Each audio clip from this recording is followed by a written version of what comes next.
السلام عليكم. ازيكم؟ النهارده ان شاء الله هنتكلم على الانسيرت فانكشن في ال AVL tree. هنكتب الكود بتاعها مع بعض from scratch، ولكن مهم في البداية تكون شفت الفيديوهات اللي فاتت علشان تكمل معانا الفيديو ده.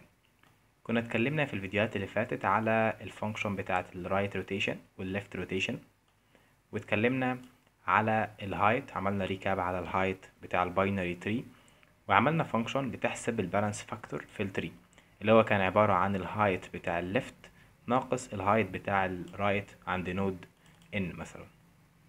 النهاردة هنكمل على الكود ده ونكتب فانكشن insert. بما انه ال AVL tree هي binary search tree ولكن متزنة، يعني عندها الهايت بيكون log n، وده بيساعدنا انه العمليات اللي بتحصل عليها بتكون في log n، وده ذكرناه مع بعض في الفيديوز اللي فاتت. ولكن بما انها باينري سيرش تري فعملية الإضافة هتكون شبه الباينري سيرش تري، ولكن مهمتي إني أعرف أحدد هل في حالة عدم اتزان ولا لأ، imbalance case عند نود n ولا لأ.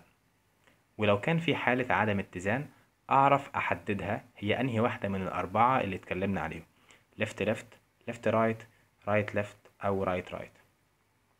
once إن أنا عرفت إيه هي حالة عدم الاتزان هعرف ان انا اعمل لها الروتيشن المناسب الخاص بيها، وده من خلال التو فانكشنز الاساسيه اللي عندنا اللي هي ليفت روتيشن ورايت روتيشن. وباستخدام الفانكشن اللي بتحسب البالانس فاكتور عند النود n هعرف اذا كان عند النود دي التري متزنه ولا لا. كل مهمتي ان انا اتشيك بعد ما اضيف نود هل التري اصبحت فيها خلل ولا زي ما هي متزنه. تعالوا مع بعض نكتب البودي بتاع الفانكشن اللي اسمها insert اللي هتساعدنا ان انا اضيف نود. فانا عايز فانكشن اوكي return pointer to tree node. الفانكشن دي هسميها insert اوكي، بتاخد مني المكان اللي انا هضيف فيه اللي هو الروت او البوينتر اللي بيشاور على الروت نود اللي هو هنا التري pointer to tree node هسميه روت، وبتاخد الايتم اللي انا هضيفه في التري دي. انا هعتمد على الكود اللي كتبناه في الباينري سيرش تري مع بعض، يعني اكيد انت بما انك وصلت للمرحله دي فانت فاهم اغلب الكود بتاع الاضافه، يعني ان احنا بنضيف ازاي. فكنا بنعمل كده، كنا بنسيرش على مكان اضيف فيه الايتم ده. يعني تعالوا مع بعض نضيف الاتنين في التري اللي قدام حضراتكم دي. علشان اضيف الاتنين فانا بدور في التري بسأل هل النود اللي انا هضيفها او القيمه اللي انا هضيفها اكبر من الفاليو اللي في الكرنت نود. لو اكبر كنت بروح رايت، لو اصغر كنت بروح ليفت، وهكذا عند كل نود لحد لما اوصل عند مكان بنل، وهو ده المكان اللي انا هبدأ اضيف فيه النود بتاعتي. فتعالوا مع بعض نكتب الكلام ده. في البداية هنعمل سيرش وهنبدأ ندور ان انا اروح ليفت او رايت. فلو كان الروت اكسس فاليو كان اكبر من الايتم ده معناه ان انا هروح ناحية الليفت، فممكن اكتب هنا جو ليفت. ان انا اروح ناحية الليفت يعني ايه؟ يعني اروح اصولف البروبلم من عند المكان ده واضيف الاتنين من عند الخمسة. اوكي، هقارن الاتنين بالخمسة فبرضه هروح ليفت، ده معناه ان انا همشي اروح عند التلاتة. هقارن التلاتة بالاتنين ده معناه ان انا برضه هروح ليفت لحد لما اوصل عند مكان فاضي بنل اضيف فيه الاتنين عادي. اوكي، فباختصار لما انا اوصل عند نل، يعني لو كان الروت بيساوي نل ده معناه ان انا هريتيرن new tree node فيها الايتم بتاعي او الفاليو بتاعتي. اوكي، وبكده انا اكون وصلت عند مكان مناسب، ودي البيس كيس بتاعتي. اوكي، طب لو انا هروح ليفت فانا كنت بصولف البروبلم من عند الليفت، يعني التلاتة ليفت لما اروح عندها بنل فهضيف النود دي. هضيف النود دي يعني ايه؟ يعني المكان اللي هيستلم النيو تري نود دي هي التلاتة اكسس ليفت، فانا لما اروح ليفت لازم استلمه في الروت اكسس ليفت بيساوي الانسيرت فانكشن من عند الروت اكسس ليفت بنفس الايتم عشان هضيف نفس الايتم. كنا ذكرنا ده في الفيديوهات اللي فاتت. else if ان الروت اكسس فاليو كان اقل من الايتم ده معناه ان انا هجو رايت. فكنا بنعمل ايه؟ ان الروت اكسس رايت بيساوي insert من عند الروت رايت بنفس الايتم. اوكي. طيب فلو انا الايتم بتاعي مش اصغر من الروت والايتم بتاعي مش اكبر من الروت، معنى كده انه الايتم اكيد بيساوي الروت فاليو، فغير كده هريتيرن الروت. ده معناه ايه؟ ان انا لو هضيف 5 والخمسة كانت موجودة خلاص مش هضيفها. ده معناه يعني انه مفيش دوبليكيشن في التري بتاعتي، يعني هي 5 واحدة بس، هي 8 واحدة بس، وهكذا. اوكي. ده بالنسبة للكود العادي بتاع الانسرشن في الباينري سيرش تري. تعالوا كده نتريس مع بعض المسار اللي انا ضفت فيه الاتنين اصغر من التمانية، الاتنين اصغر من الخمسة، وبالتالي هروح ليفت دايما. الاتنين اصغر من التلاتة، فلو هضيف الاتنين هتكون في الليفت عند التلاتة بالشكل ده. وبكده انا مشيت في المسار المناسب علشان اضيف الاتنين. طيب بعد ما اخلص عملية الاضافة، المفروض الريتيرن فاليوز ترجع فين؟ ارجع من عند الاتنين للتلاتة، بعد كده من التلاتة للخمسة، وهكذا ارجع في المسار اللي انا جيت منه. طب ايه رأيكم نستغل الرجوع بتاع الريكيرجن ده في ان انا احسب البالانس فاكتور عند كل نود؟ يعني انا واقف عند التلاتة احسب البالانس فاكتور، انا واقف عند الخمسة احسب البالانس فاكتور. ولو لقيت في مرة ان البالانس فاكتور لا ينتمي للست دي اللي هي كانت بسالب واحد او واحد او صفر، ده معناه انه عند النود دي التري مش متزنة، وبكده انا وصلت لحالة عدم اتزان. فعلشان اعمل كده فانا بحسب البالانس فاكتور في الحتة دي، بعمل فاريبل هنا بسميه بالانس فاكتور بي اف، بيساوي اللي راجع من فانكشن اسمها get balance factor، هحسب لي البالانس فاكتور للروت. تعالوا نفتكر الفانكشن دي مع بعض. الفانكشن دي كانت بتريتيرن الهايت بتاع الليفت سب تري ناقص الهايت بتاع الرايت سب تري، وهو ده كان البالانس فاكتور. فانا هنا حسبت البالانس فاكتور. بعد كده المفروض ان انا احدد حالة عدم الاتزان. يعني انا هنا واقف عند التلاتة، البالانس فاكتور للتلاتة بكام؟ بواحد. هل دي متزنة؟ اه متزنة، خلاص عادي ما اكمل. طب عند الخمسة البالانس فاكتور عندها بكام؟ لما ارجع عند الخمسة هلاحظ ان البالانس فاكتور عند الخمسة باتنين. اتنين دي معناها ايه؟ ان انا عندي حالة عدم اتزان. بالتحديد الحالة دي هتكون مايلة ناحية الليفت سب تري لانها بوزيتيف. اوكي، زي ما ذكرنا في الفيديوهات اللي فاتت، لما يكون البالانس فاكتور بوزيتيف ده معناه انه التري بتاعتي مايلة ناحية الشمال، لما يكون نيجاتيف التري بتاعتي مايلة ناحية اليمين، او بنسميها رايت هيفي يعني. فانا عندي ليفت هيفي ورايت هيفي. طيب هل معلومة البالانس فاكتور لوحدها تكفي ان انا اعرف نوع الكيس اللي عندي او اعرف نوع الامبالانس كيس اللي عندي؟ يعني الامبالانس كيس اللي ظاهرة قدام حضراتكم دي ليفت امبالانس كيس. هل البالانس فاكتور لما يكون باتنين اقدر اقول انه دي ليفت امبالانس كيس؟ الاجابة لا. طب ليه لا؟ لان انا مثلا في التري التانية اللي قدام حضراتكم دي هضيف فيها مثلا 4. عارفين يعني ايه اضيف 4؟ يعني همشي اضيفها ليفت التمانية، ليفت الخمسة، رايت التلاتة، فالأربعة تتحط هنا. البالانس فاكتور عند التلاتة بسالب واحد، البالانس فاكتور عند الخمسة باتنين، فأصبح إنه حالة عدم الاتزان دي البالانس فاكتور عندها برضو باتنين بوزيتيف، ولكن مش ليفت، هي ليفت رايت امبالانس كيس. فإذا معلومة البالانس فاكتور لوحدها لا تكفي إن أنا أحدد نوع حالة عدم الاتزان. علشان كده أنا لازم أستخدم عامل تاني اللي هو فعليا الايتم اللي أنا ضفته. يعني انا ايه اكد لي ان انا ليفت؟ ايه اكد لي انه الاتنين اللي انا ضفتها دي هي موجودة ناحية الليفت؟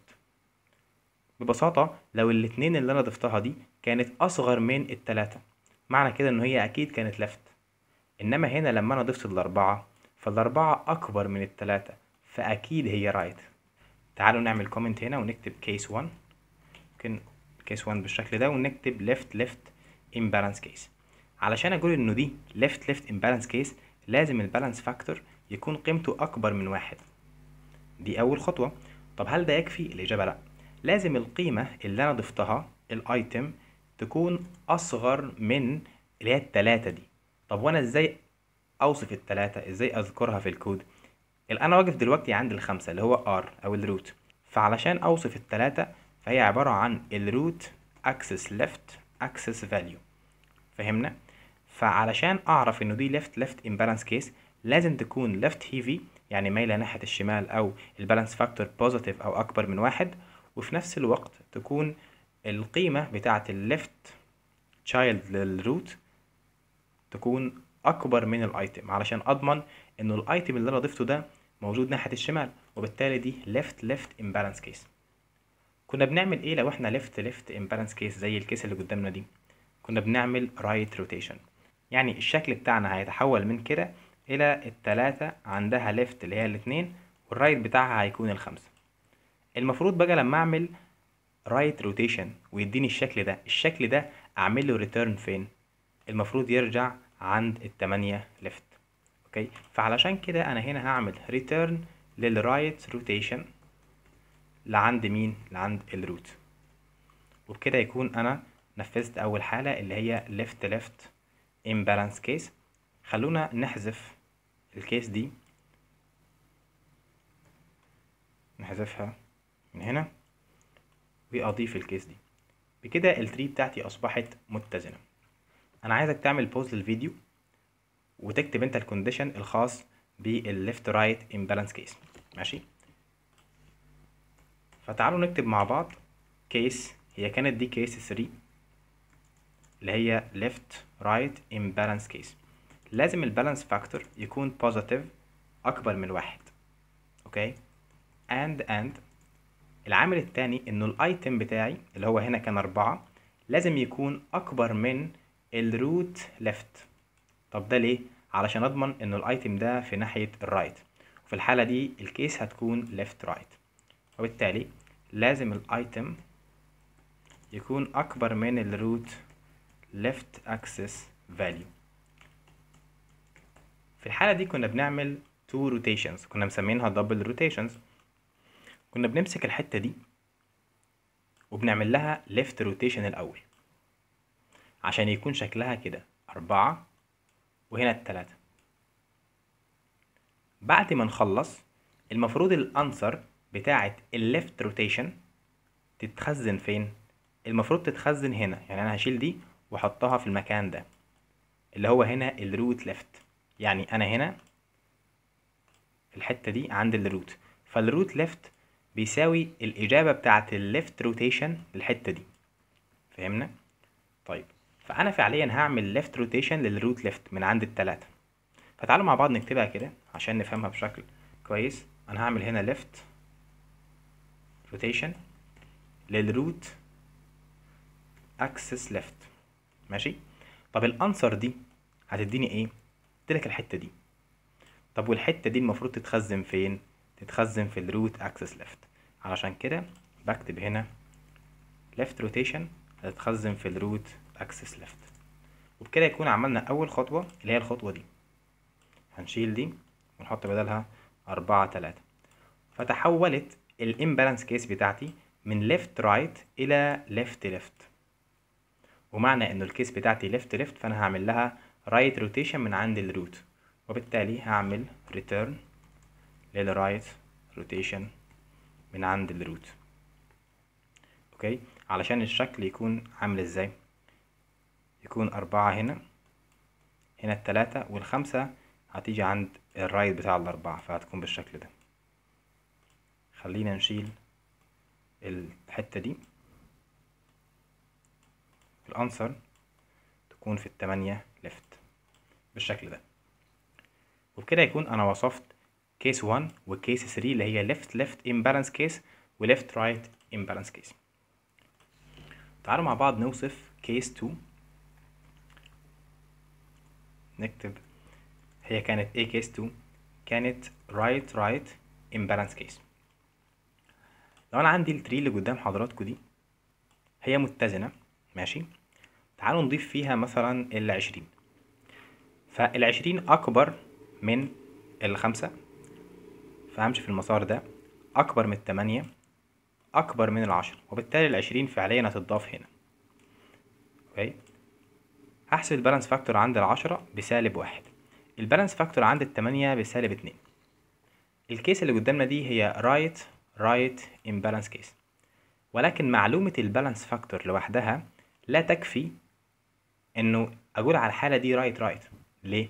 لان انا ممكن في التري التانية دي اضيف قيمة تتحط ناحية الليفت. يعني مثلا انا عايز اضيف التسعة مثلا، فالتسعة أكبر من الخمسة، أكبر من التمانية، أصغر من العشرة، فالتسعة هنا. وبالتالي لو أنا حسبت البالانس فاكتور هنا هيكون بواحد، وهنا عند التمانية هيكون برضو بسالب اتنين.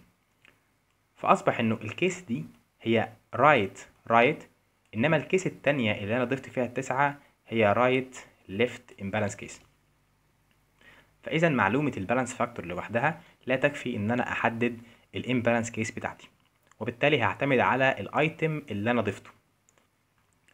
يعني أنا هنا لما ضفت العشرين، فالعشرين أكبر من الروت رايت، ما هو الروت اللي أنا واقف عنده هو التمانية، فالعشرين أكبر من التمانية رايت اللي هو العشرة يعني، فأكيد اتضافت رايت للعشرة، عشان كده الكيس دي رايت امبالانس كيس. إنما لما ضفت التسعة، فالتسعة أصغر من الروت اكسس رايت اللي هي أصغر من العشرة، وبالتالي اتضافت ليفت للعشرة، عشان كده الكيس دي رايت ليفت. فلو أنا هوصف الكيس دي، البالانس فاكتور لازم يكون أصغر من سالب واحد، يعني تكون رايت هيفي. مش كده وبس، لازم الايتم اللي انا ضفته اللي هو العشرين هنا لازم يكون اكبر من الروت اللي انا واقف عنده اكسس رايت اكسس فاليو. لو ده حصل معنى كده ان انا رايت امبالانس كيس، فبالتالي هعمل لها ليفت روتيشن. ليفت روتيشن يعني هتكون شكلها عامل ازاي؟ هيكون شكلها عامل كده، عشرة والعشرين زي ما هي، ولكن التمانية هتكون ناحية الليفت. بعد كده هحذف حالة عدم الاتزان دي عشان الريتيرن نيو انسر، وبكده يكون انا عملت ريبالانس للحتة دي من التري، وبالتالي انا هنا هريتيرن الليفت روتيشن للروت. ده لو كنا رايت امبالانس كيس، ودي كانت كيس 2.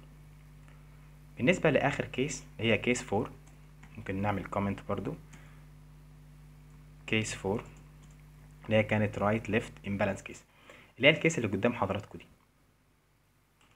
فعلشان اوصف الرايت ليفت امبالانس كيس، فالكونديشن بتاعها لازم البالانس فاكتور يكون اصغر من سالب واحد، وده مش كفاية، لازم الايتم اللي انا هضيفه اللي هو هنا التسعة لازم يكون اصغر من الروت اكسس رايت اللي هو هنا العشرة، وبالتالي لازم الايتم يكون اصغر من الروت اكسس رايت اكسس فاليو. في الكيس بتاعة الرايت ليفت امبالانس كيس كنا بنعمل تو روتيشنز. اول حاجة بروح عند الروت اكسس رايت، بعمل رايت روتيشن للحتة دي من عند العشرة، اوكي، عشان يكون شكلها عامل ازاي؟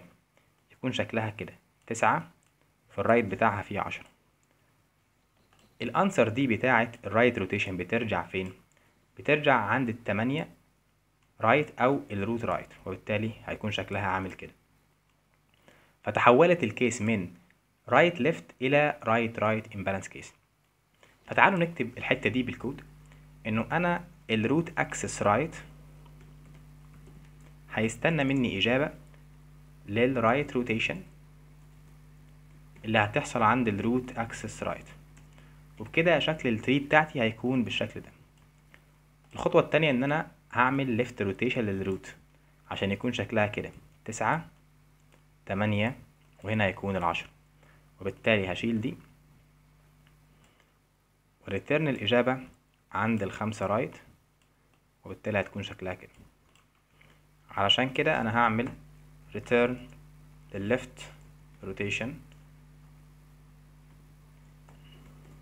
من عند الروت، طبعا هشيل دي، اوكي. وبكده يكون وصفنا 4 حالات عدم الاتزان بتوعنا باستخدام البالانس فاكتور والنود اللي أنا ضفتها.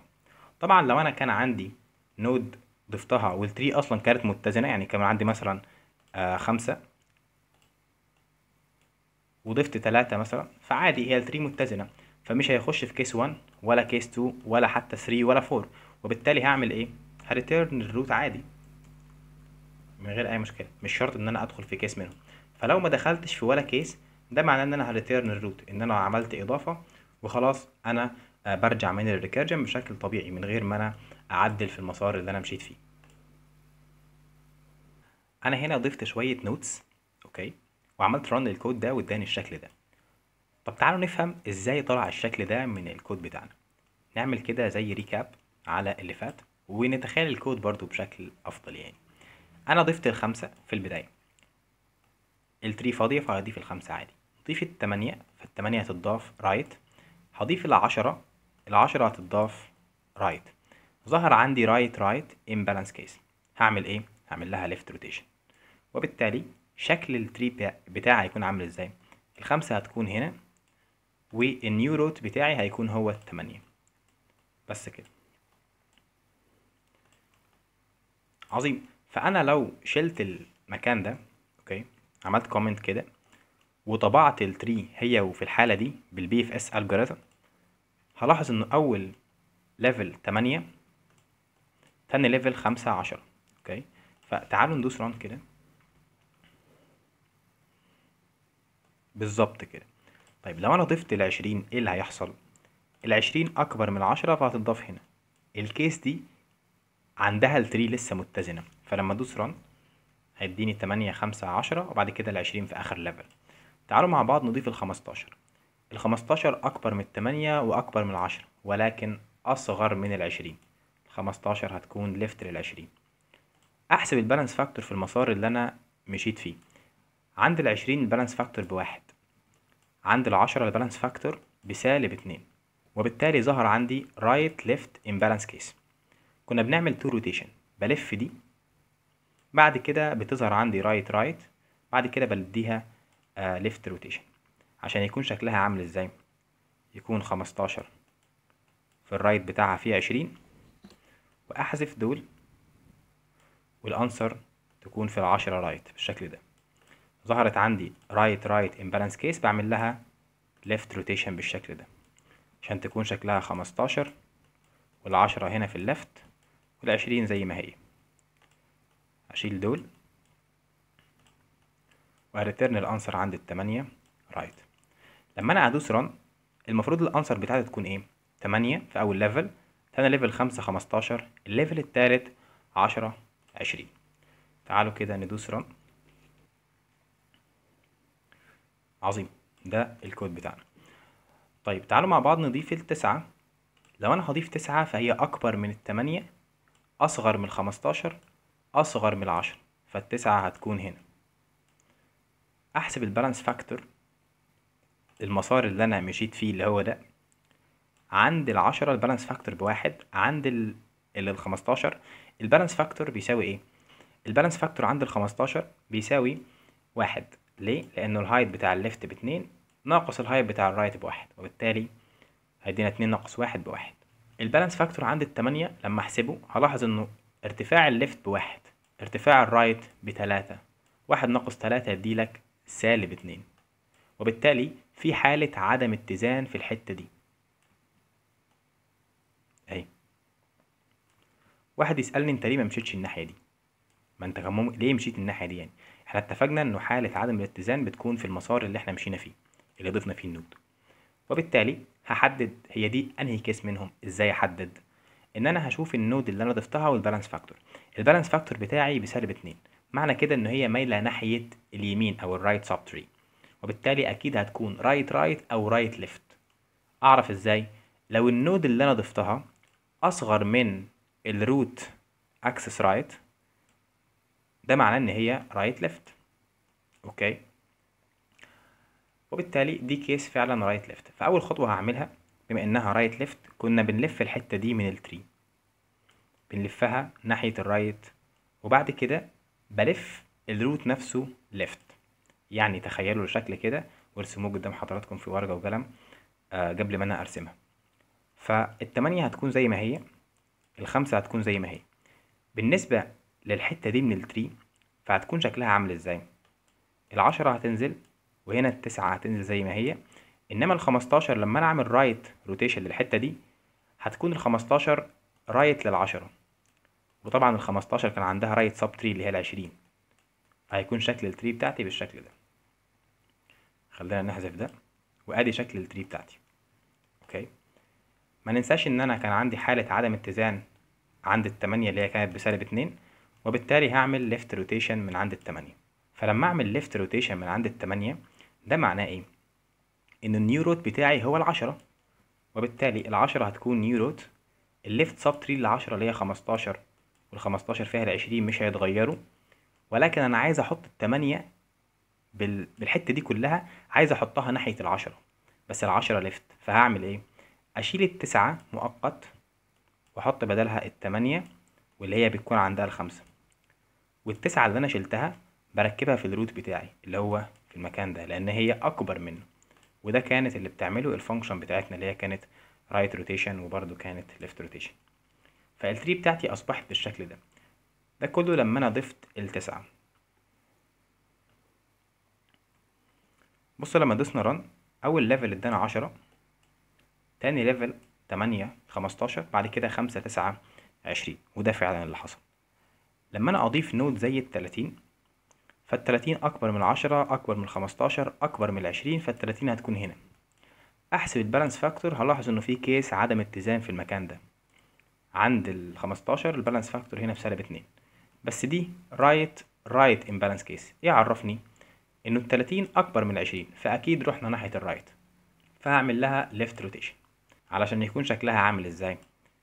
العشرين والخمستاشر هتكون ناحية الليفت، والتلاتين هتكون هنا، وهشيل ده، والانسر دي هتكون عند العشرة رايت بالشكل ده.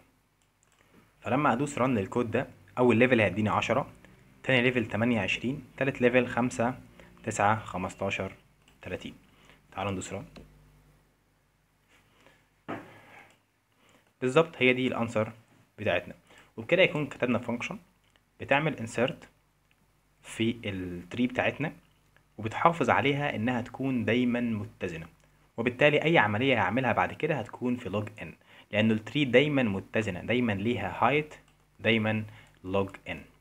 وبكده يكون وصلنا لنهاية الفيديو. هستناكم في الفيديو بتاع الديليت فانكشن. ما تنسوش لو عندكم اسئلة سيبوها في الكومنتس، وهسيب لكم الكود ده في الديسكريبشن بتاع الفيديو. وشكرا، والسلام عليكم ورحمة الله وبركاته.